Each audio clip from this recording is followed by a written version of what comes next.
안녕하세요. 유세미 직장 수업입니다. 오늘은요, 유세미 직장 수업 TV를 시작하고 나서 처음으로 이제 유세미의 북카페라는 타이틀로 책 리뷰를 시작할까 해요. 책 리뷰를 하는 이유는 뭔가 하면, 여기서 우리가 목적으로 삼는 건 어떤 건가 하면, 우리 이제 회사 다니면서 굉장히 사실 좋은 책 읽을 시간들이 별로 없잖아요.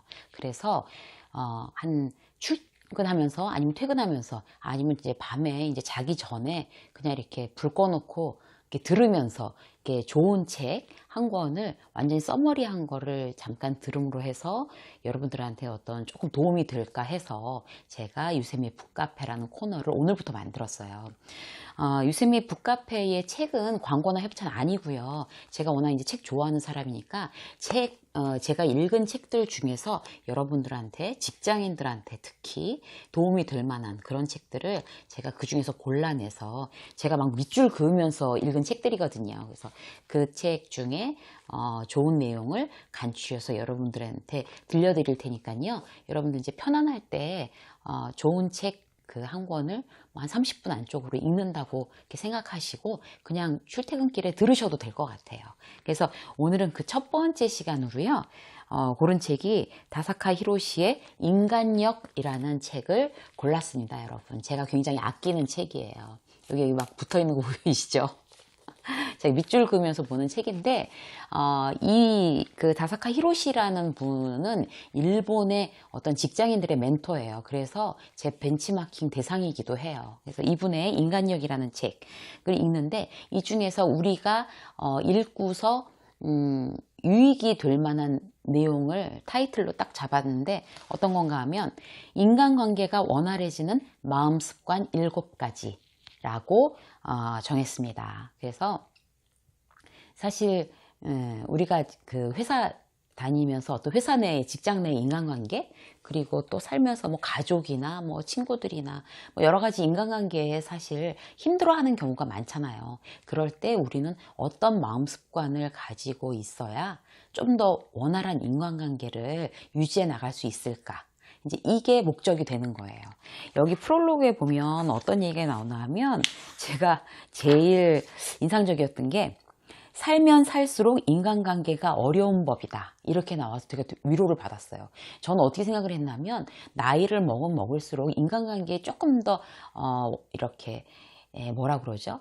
이렇게 더 능숙해지고 더 원활해지고 그래야 된다라고 생각을 했거든요. 그런데 뭐 이분도 다 이렇게 얘기를 하시는 거예요. 인간관계는 나이를 먹으면 먹을수록 더 어려운 법이래요. 위로가 됐어요. 나이를 먹으면서 더 어려운 이유를 제가 생각을 해보니까요. 왜 어렸을 때는, 막 젊었을 때는 뭐 젊음의 치기가 있잖아요. 그래서 싸울 때도 막 불같이 싸우고, 또 화해할 때도 뭐 굉장히 뭐 그냥 막 젊은이답게 화해해서 오히려 싸우기 이전보다 더 친한 친구가 되기도 하고 그러게 되는데, 나이를 먹으면 먹을수록 이렇게 저 사람하고 어떤 불편한 관계가 되지 않기 위해서 더 다가서지 않고 더 이게 친해지려고 노력하지 않고 적당한 선을 탁 긋는 것 같아요. 그래야지 피곤하지가 않은 거거든요. 뭐 친한 사이가 안 돼도 좋아. 친한 사이가 안 돼도 좋으니까 불편한 사이로 가지 않으면 돼. 뭐 어떤 이런 생각들이 되게 나이를 먹으면 먹을수록 많이 해서 더 인간관계가 좀 더 건조해지지 않을까? 그런 생각이 들더라고요. 그래서 오늘은 인간관계가 원활해지는 마음습관 7가지를 이 책을 통해서 한번 여러분들과 나눠보도록 하겠습니다. 첫 번째는요. 인간관계가 원활해지는 마음습관 첫 번째. 자신이 미숙한 존재임을 인정한다. 이게 이제 첫 번째로 나왔어요, 여러분. 그래서 우리가 왜 결점이 많은 사람한테 매력 있다고 할까? 결점이 많은 사람이 사실 뭐 그렇게 완벽한 사람에 비해서 특히 우리가 뭐 싫어하거나 이러지 않는 것 같아요. 그래서 결점이 많고 서툴러도 뭐 인정해주고 뭐 친하고, 사실 그렇잖아요. 친구들 중에 뭐 결점 없는 사람들이 있나요? 얘는 결점 없이 완벽해서 나랑 친해, 이런 거 아니잖아요. 그러니까 결점이 있어도 왜 그 사람을 좋아하고 어떤 이런 일들이 많잖아요. 그래서 여기 나오는 걸 한 구절을 읽어봐 드릴게요. 만일 우리가 자신의 잘못과 결점 때문에 상대나 주위 사람들에게 폐를 끼쳤더라도 마음속으로 자신의 잘못과 결점을 자각하고 상대나 주위 사람들에게 그것을 인정할 수 있다면 인간관계는 절대 이상해지지 않는다. 그것만 가능하다면 오히려 인간관계가 더 좋아질 수도 있다. 왜냐하면 인간관계가 이상해질 때는 반드시 서로가 상대에게 잘못이 있다. 나는 잘못이 없다라고 생각하기 때문이다. 이렇게 나왔어요. 정말 그렇죠, 여러분. 우리가 왜 누군가와 뭐 싸울 때, 뭐 사이가 틀어질 때, 뭐 서로 불편해질 때, 아, 내가 잘못해서 우리 관계가 이렇게 불편해졌어 라고 인정하는 사람 별로 없어요. 네가 잘못했기 때문에 우리가 이렇게 된 거야. 그 사람이 잘못했기 때문에 이렇게 엉망이 된 거야 라고 남을 비난하게 돼 있어요. 그런데 실제로 여기서 나온 첫 번째 마음 습관처럼 자신이 미숙한 존재임을 인정한다. 그래서 이제 여기에 나오는 말이 참 인상적인 말이 뭐였냐면, 나의 잘못과 결점까지 받아준 주변 사람들에게 건네는 말, 뭐라고 해야 될까요? 고맙습니다. 완벽하지 않은 자신을 인정할 수 있는 이에게 사람들은 끌린다. 나처럼 미숙하고 참 여리고 약하고 변덕스럽고 이기적이고 이런 사람을 돌봐주셔서 고맙습니다 라는 어떤 그런 태도, 그런 마음 습관이 결국 다른 사람들을 이렇게 끌어당기는 매력이 된다고 합니다, 여러분. 자, 두 번째 볼까요? 두 번째는 먼저 말을 걸고 눈을 맞춘다. 사과는 내가 하는 게 늘 옳다. 아, 정말 어려운 미션이죠. 사과는 내가 하는 게 늘 옳다고 합니다, 여러분. 근데 사실 이렇게 잘 안 되잖아요. 누군가하고 막 싸웠을 때, 뭐 사이가 틀어졌을 때, 뭐 아예 안 보든지, 아니면 그 사람이 막 내가 막 씩씩거리면서, 자, 이제 언제 한번 사과하러 오나 보자. 막 이렇게 보자. 막 이러는데. 그러잖아요, 우리. 그런데 실제로 사과는 내가 먼저 하는 게 옳대요. 그 이유 세 가지. 상대방한테 마음이 거부당했을 때, 그러니까 그래도 내가 먼저 사과하고 먼저 말을 걸고 눈을 맞추는 마음 습관이 중요한 이유 중에 첫 번째는, 인간의 마음은 우리가 생각하는 것 이상으로 유연하다. 나는 지금까지 인생에서 나의 잘못을 인정하고 마음을 열어 때로는 솔직하게 사과하는 것을 다양한 상황에서 실천해왔다. 이는 스스로의 성장을 위해 마음 수행 중 하나이기도 하다.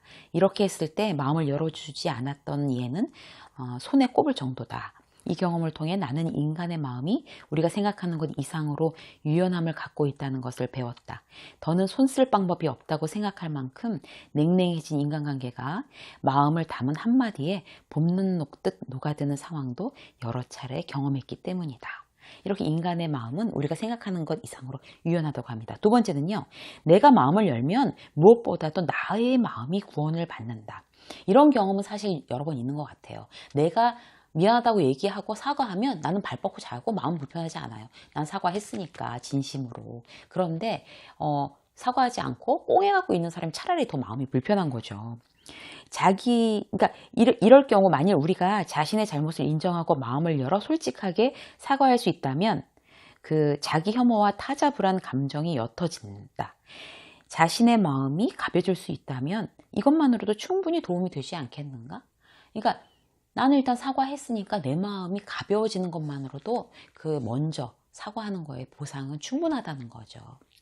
자, 세 번째는 상대가 마음을 열어주지 않아도 자신의 마음은 이미 전해진다고 해요.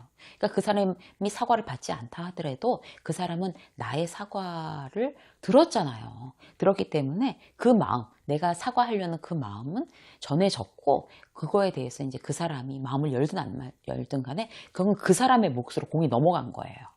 그래서 상대가 그렇게 표면적으로 거절해도 자신의 마음만은 전해진다는 것을 잊지 말자라고 이 책에 이렇게 얘기가 돼 있습니다. 정말 어려운 미션이긴 하지만 뭐 일리가 있는 그런 미션들인 것 같아요. 그래서 지금 여러분들한테 말씀드린 것 중에 뭔가 하면 또 하나, 세 번째 거 지금 말씀드려야 될 차례죠. 우리의 마음속, 세 번째 마음 습관은 마음속 작은 자아를 객관적으로 바라본다. 이거예요, 여러분. 그러니까 우리가 어떤 마음속에 어떤 그런 아주 작은 자아가 있어요. 그거는 어떤 건가 하면 이기적이고 나의 잘못을 인정하지 않으려고 하고 이런 어떤 자아가 있는 거죠. 그런데 그런 나의 마음을 우리가 객관적으로 보려고 하지 않는데요. 어떤 사람과의 인간관계가 틀어졌을 경우에 말이죠. 왜냐하면 우리는 그런 내 미숙함을 인정해야 될 수밖에 없는 상황에 딱 다다르면 남 탓을 한대요. 남 탓을. 쟤 때문이야. 네가 그때 그렇게 했기 때문에, 네가 먼저 그렇게 말했기 때문에, 이런 식으로 얘기를 한다는 거죠. 그리고 다른 사람의 잘못과 결점, 미숙함을 들먹거리면서 자신의 모습을 직시하는 것으로부터 도망친대요. 사실 이런 경우 많잖아요. 그러니까 나는 잘못한 거 없어, 다 저 사람 때문에 잘못한 거야 라고 우리가 이제 나를 객관화시켜서 이렇게 정면으로 탁 바라보는 거를 회피하는 경우가 많은데요. 실제로 이제 인간관계가 원활해지기 위해서는 마음속 작은 자아를 객관적으로 바라본다. 이게 굉장히 중요하다고 합니다, 여러분. 그래서 세 가지 먼저 7가지 중에 3가지 먼저 말씀드렸어요. 우리가 인간관계를 원활해지는 마음 습관, 첫 번째는 자신이 미숙한 존재임을 인정하고, 그 다음에 먼저 말 걸고 눈을 맞추고 사과는 늘 내가 하는 게 옳다라고 그런 자세를 갖고, 세 번째는 마음속에 나의 그 이기적인 작은 자아, 못난 작은 자아를 객관적으로 바라본다. 여기까지 했습니다. 자, 4번째 볼까요? 4번째도 만만치 않은 미션인데요.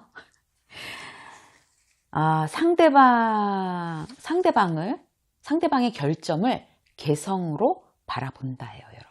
이건 뭔가 하면 좋아할 수 없는 사람, 이렇게 1, 2, 3번을 마음습관을 했음에도 불구하고 왜 정말 좋아지지 않는 사람 있잖아요. 회사에서도, 친구 중에서도 그렇고 동창 중에서도 그렇고 쟤랑은 정말 안 맞아. 회사에서도 쟤는 정말 내가 아무리 그래도 너무 싫다, 이런 사람 있잖아요. 그랬을 경우에 이 방법을 쓰래요. 상대방의 결점을 개성으로 바라본다. 이거 뭐란가 하면, 여기는 그렇게 써 있어요. 인간에게 본래 결점은 존재하지 않고 개성만이 존재한다. 이렇게 생각하라는 거죠. 저 사람의 개성이야, 결점 아니야. 이렇게 생각하라는 거예요. 그리고 또 하나의 모습은 뭔가 하면 그래도 좋아지지 않는 경우, 사람 때문에 힘든 경우에는 공감하라. 그에게 공감하라. 그게 가장 좋은 방법이래요.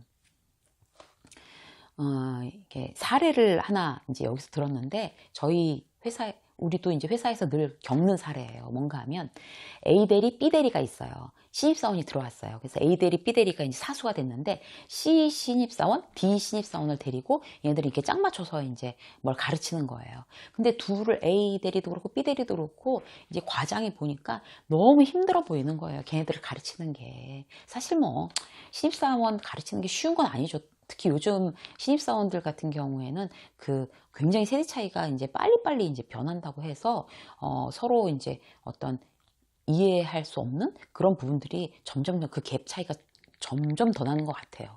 근데 어쨌든 둘 다 되게 지쳐 있어서 나중에 물어본 거예요. 과장이 A 대리한테, 자, C 데리고 일하는 거 어때? 그러니까, 정말 어떻게 보고 있으면 짠해요.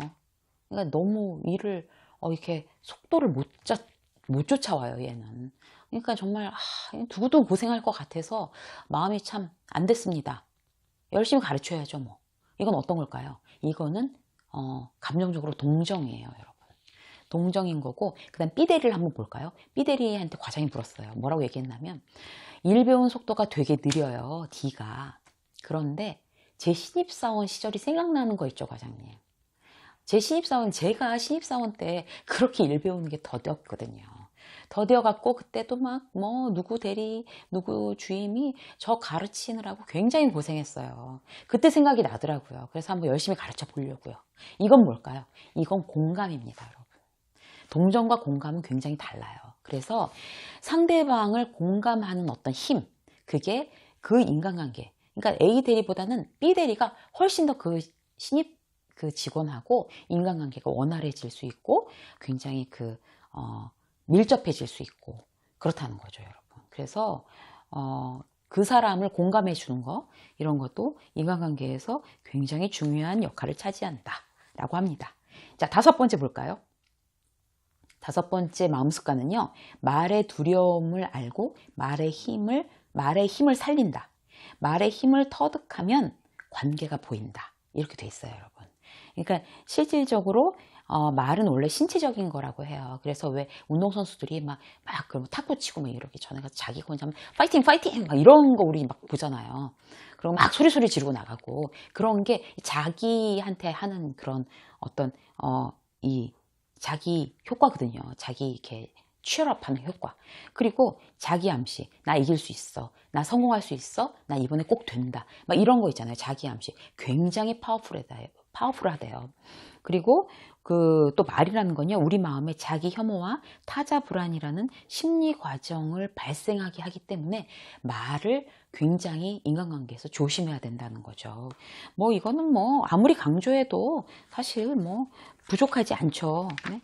그래서 우리가 이거를 이제 어떤 식으로 한번 예를 들어볼 수 있냐면요. 그 말의 힘이 굉장히 강하다. 그래서 인간관계에 있어서 말의 힘을 굉장히 주의 깊게. 말이 사실 이게 칼이 될 수가 있잖아요. 말은 칼이에요. 그럴 수 있거든요. 그래서 우리가 또 적절한 사례를 하나 보면 어떤 게 있나 하면 왜 직장 상사가 부하 직원 막 드립다 깨잖아요. 막. 근데 사실 혼낼 땐 혼내는 게 맞죠. 요새는 혼 안 내는 게 사실 직무유기예요. 혼 냈어요. 잘못한 직원한테. 그랬을 경우에 이 지금 다섯 번째 이 습관의 힘, 말의 두려움을 알고 말의 힘을 살린다. 이거를 기억을 하고 계셨다가 내가 직장 상사라면 부하 직원, 직장 상사라면 부하 직원을 뭐 그냥 막 야단치고 그냥 쳐내버려 두는 거 그런 거 안 되고요. 나중에 이제 뭐 시간이 좀 흐르고 나가지고 같이 밥 먹으러 하자 라든지 아니면 뭐 또 어떤 다른 일을 뭐 이제 시킨다든지 해서 자, 아까 그 일은 너의 잘못을 야단친 거지 너의 존재 자체를 거부한 게 아니야. 부정한 게 아니야. 라는 거를 알 수 있게끔 해줘야지 자기 불안이나 어떤 자기 혐오에 빠지지 않는다는 거예요. 이거는 내가 부하 직원일 때도 마찬가지인 것 같아요. 그러니까 직장 상사한테 이제 왕창 깨졌어. 왕창 깨지고 나서 막 뭐 화장실 가서 물던가 아니면 막 밖에 나가서 막 담배 피우면서 막 욕하거나 막 상사 막 씹어대거나 막 이런 기도 하고 그다음에 그 직장 상사 있는데 앞에 왔다 갔다 하면서 막 입 대빨 내밀고 쳐다도 안 보고 인사도 안 하고 이런 경우 있잖아요. 그거 절대 안 돼요, 여러분. 그래서 직장 상사한테 뭐 한두 시간쯤 나도 사람인데 깨졌으니까 힘들겠죠. 근데 일단 가서 제가 아까 이렇게 말로 하는 건 아니지만 이런 감정을 전달해야 되는 거예요. 그거 뭐 이렇게 고쳐서 수정 언제까지 하겠습니다. 언제까지 해도 될까요? 뭐 이렇게 이제 물어보는 걸로 해서 결국에 전하는 메시지는 뭔가 하면 제가 아까 당신한테 부장님한테 혹은 팀장님한테 이렇게 막 깨진 걸 마음에 두고 있지 않습니다. 라는 걸 전달하는 게 굉장히 그 직장 상사와의 인간관계를 원활하게 유지하는데 아주 중요한 점이에요, 여러분. 그래서 꼭 내가 부하 직원이든 내가 직장 상사든 그 회사에서 이제 그런 이제 위아래 간의 트러블이 났을 경우 반드시 그 말의 힘을 살린다. 이 부분을 기억해 주십시오, 여러분. 자, 6번째는요, 여러분. 멀어져도 영원히 인연을 끊지는 않는다. 이거예요, 여러분. 이제 인간관계가 서툴다. 이렇게 이제 말하는 사람들 많죠. 근데, 인간관계가 이제 서툰 사람은 잔인한 이별을 하는 사람들이래요. 그러니까 아예 인간관계를 딱 끊어버리는 거죠. 더 이상 여지가 없게. 타인에 대해서 호불호가 심한 사람, 또 순간적인 감정에 휘둘리는 사람, 그 다음에 마음속 작은 자아가 강한 사람. 이런 사람들이 이제 잔인한 이별을 하는 사람들이라는데요. 이별할 때 마음이나 생각을 남기지 못하는 거죠. 그리고 이제 향기 없는 이별을 하는 사람이래요. 때문에 시간이 흘러감에 따라 서로의 마음이 변해서 사람 마음 변할 수 있잖아요. 그죠? 그리고 화해할 수 있는 시기를 맞아도 이렇게 되면 이제 화해를 못 하는 거죠. 너무 서로 상처 주고 완전히 끝내버렸으니까. 그래서, 여기에 굉장히 그 공감되는 어떤 한 구절이 있는데요. 제가 읽어봐 드릴게요. 인간관계가 서툰 사람이란 타인과 부딪히는 사람이 아니다. 타인과 부딪힌 다음 화해하지 못하는 사람이며 타인과 부딪힌 다음 화해의 여지를 남기지 않는 사람이다. 이런 사람을 보고 인간관계가 서툴다고 하는 거예요. 누구하고라도 부딪힐 수 있어요, 여러분. 왜 살아가면서 그런 일이 없겠어요. 뭐 가족들끼리도 뭐 난리가 나고 뭐 부부도 맨날 싸우고 뭐 이러잖아요. 그런데 실제로 화해의 여지를 남겨놔야 되는 거죠. 언제라도.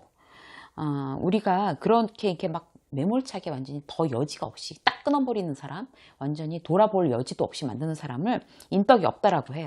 그런 인덕이 없는 사람이 되지 않기 위해 중요한 마음의 자세는 헤어질 때 관계를 끊지 않는 것이다. 그리고 화해의 여지를 남기는 것이다. 이렇게 돼 있습니다, 여러분.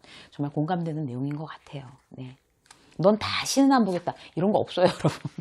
다시는 안 보는 사람 일을 어떻게 알아요? 모르죠. 네. 자, 그리고 마지막으로요, 여러분.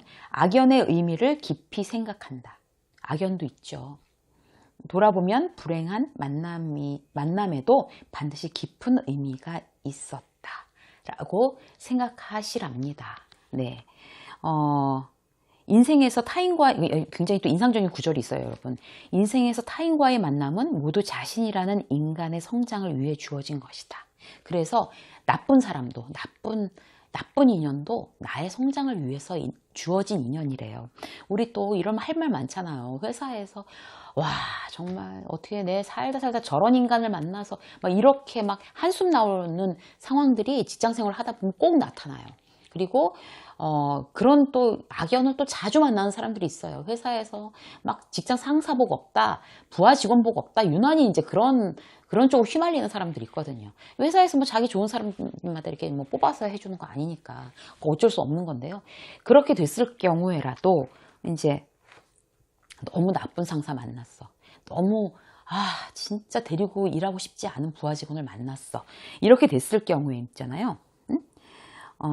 이 사람과의 만남을 통해 그리고 이 괴로운 경험을 통해 지금 내가 인간으로서 성장해야 할 과제는 무엇인가 라고 생각하라는 거죠. 지금 무엇을 배워야 하나? 지금 무엇을 붙잡아야만 하나? 이게 마지막 마음 습관입니다. 그래서 오늘 다사카 히로시의 인간력, 사람을 얻는 힘. 이 말이 저는 너무 위로가 되는 것 같아요. 사람을 얻는 힘. 사람을 얻는 힘만큼 중요한 힘이 있을까요?